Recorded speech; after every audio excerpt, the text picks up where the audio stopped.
Okay, let Anirban come in. He hasn't spoken. Yeah. Nikhil, he hasn't spoken. I request you, let him speak. Anirban. Yeah. Yeah, regarding this court directed and monitored investigation, that is a bunch of farrago, because in many of the scams or alleged scams, the CBI was primarily directed by the courts. The ED jumped in on their own, which they can completely do according to the law. Not every case was handed over to the ED by the court. That is number one. And regarding monitoring of the investigations, let me remind you that even the chit fund scam, the Sharoda, the Rose Valley, etc., those were handed over to the CBI and the ED jumped in later. And the investigation has been going on for more than a decade now. It's almost 11 years. In spite of the fact that the court is so-called monitoring the investigation, what has happened is the investigation has gone on and on and on, and some of the Trinamool leaders were arrested. They are out on bail now, and anybody who has joined the BJP, for example, Himanta Biswa Sharma, a prime accused in the Rose Valley scam, Shubhendu Adhikari, a prime accused in the Sharoda, as well as the Naroda scam. Nothing has happened to them. You a little bit, and a little bit of a fact check for you. Anirban, a little bit of a fact check for you. You threw a few stats about the Enforcement Directorate. Let me give you the stats about the Enforcement Directorate. These are official stats. Okay. Number of persons arrested so far by the Enforcement Directorate, 513. Okay. Can you hear me? Number of prosecution complaints filed, 1,142. Yes, number of cases in which trial completed under PMLA.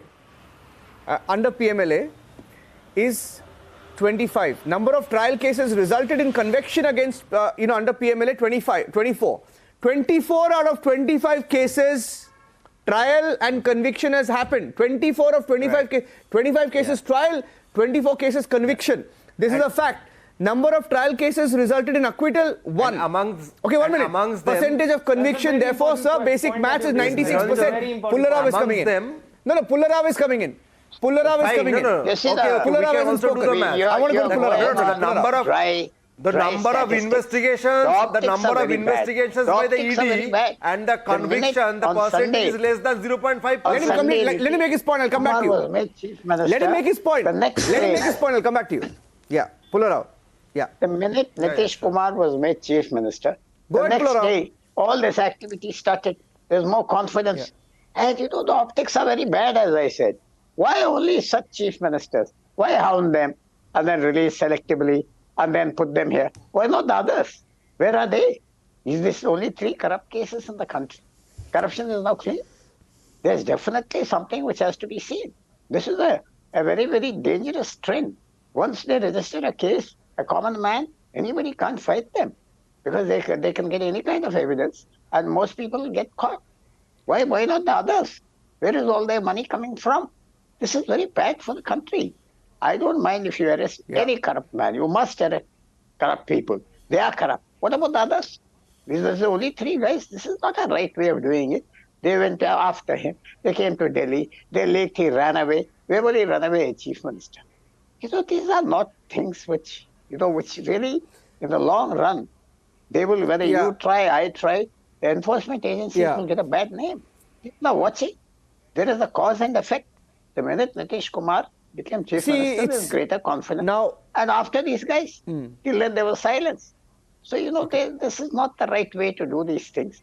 And I'm afraid this will increase because the power of the PMLA, which everybody wants, even the Supreme Court wants it amended. The Supreme Court says it is too strict, too draconian. Nobody can get out of it. You can't answer questions. And they won't accept your answers. They say you're a fraud. Finished. Now, if the argument... So therefore, if the argument is, if you're trying to ask, are all BJP leaders squeaky clean? If you're asking if all BJP leaders are squeaky clean, I don't know. Only the enforcement agencies can do that. It's their job to monitor that. But let me tell you, as far as Hemant Soren is concerned, he's not squeaky clean. I'll tell you why he's not squeaky clean. Okay, Savio, I'll tell you why Hemant Soren is not squeaky clean. Accused of illegal mining case worth 1,250 crore rupees. ED in its investigation has revealed Hemant Soren is involved in an illegal mining case in Sahibganj district. 1,250 crore summoned in the illegal mining case by the Enforcement Directorate. Did not appear. Case against 13 accused under Section 45. Section 44 of the PMLA Act in the land scam. There are very serious allegations against him. There is a diary. There are people who have spoken about Hemant Soren. Right? Allegations. I'm saying allegation. Land sold at 7 crore, whereas the government value of property is over 21 crore. Now, these are ways in which politicians perhaps make money. I don't know. It's an allegation. Right? He's not squeaky clean. Right? And it's not the first time. It's not the first case. Savio.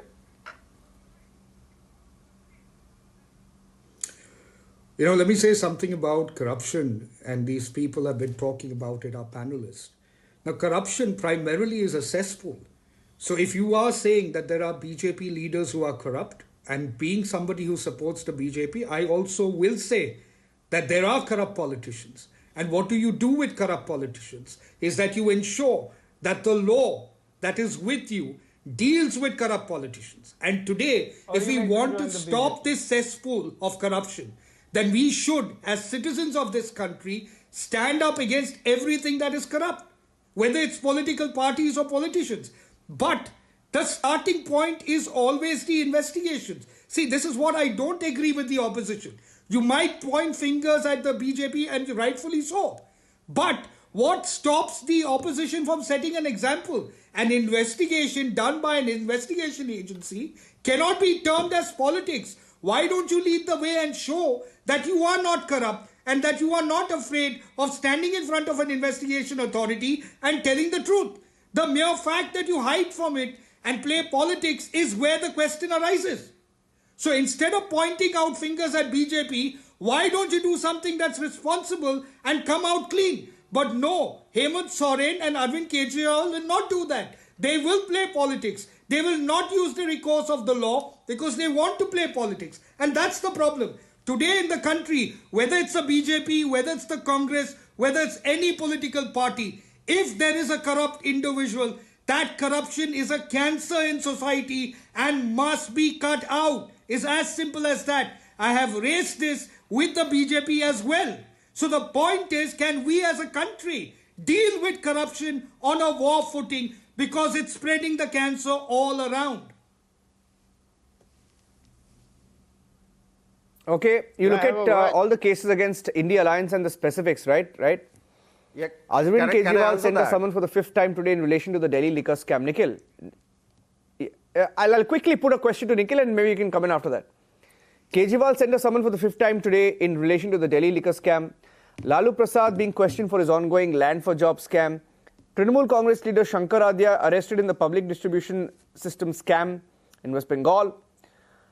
Congress, if you count the number of scams during the UPA years, crossed about 9 scams, right? From 2G, Commonwealth, coal, it went on and on, right? Now, it's bad optics. I mean, if someone is caught or someone is under investigation, you at least, the least you can do is cooperate. If you cooperate, maybe you wouldn't be arrested. I don't know how it works, but I'm guessing that's how it works, Nikhil Jain. You can't say this is vindictive action. You can't keep saying that. If you cooperate, you are arrested. If you don't cooperate, you are arrested. You are arrested. Niranjan, so far as the alleged scams during the UPA era are concerned, no senior minister of any party is in jail for that. So I'm not quite sure if they were actually scams or not. And you gave very important numbers to your viewers when you said that the ED has filed more than 1,000 complaints, more than 500 people have been arrested, but only 25 cases have been completed.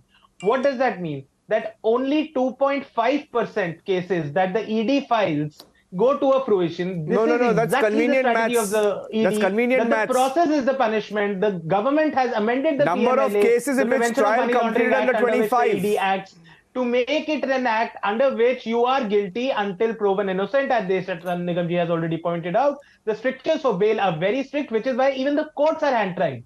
The courts cannot go beyond the statutory written law which the parliament has passed.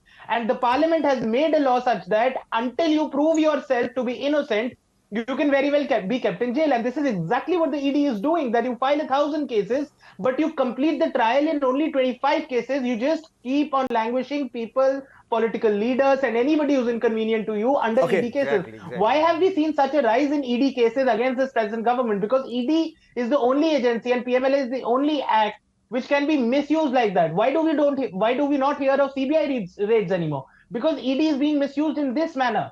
And that is why it is all very, very political. And that is why it's a question of grave concern for the country. And I'm shocked that Savio is completely not willing to acknowledge and agree to the fact that the BJP has been going around making corruption allegations against so many people, but they suddenly go silent and the ED suddenly goes inactive when those people either join the BJP or ally with the BJP. Ajit Pawar, Shuvendu Adhikari, I think it was against Sunil Jakar also, Hemant Biswa Sharma. So many of them, what happens with them? Why does the ED become inactive? Why does the ED not take those cases forward? Because this is nothing but politically motivated actions by the ED. As simple as that. Okay, running out of time. Quick response, Savio, and then I'll have to end the debate because I have to go to the Gyanvapi debate next. Quickly, yeah. You might want to cast aspirations or allegations on the BJP and their ways of dealing with corrupt politicians. But when you do that to an investigative agency and call the investigative agency or position it or insinuate that they are controlled by political leaders, you insult every single person in that investigative agency. So you want to blacklist BJP, call it names? My friend, please go ahead. But to call ED as doing something below its integrity is wrong. ED is an insult to them because there are very good officers. Let me also tell you, let me end by saying, let me, Savio, because I'm running out of time, I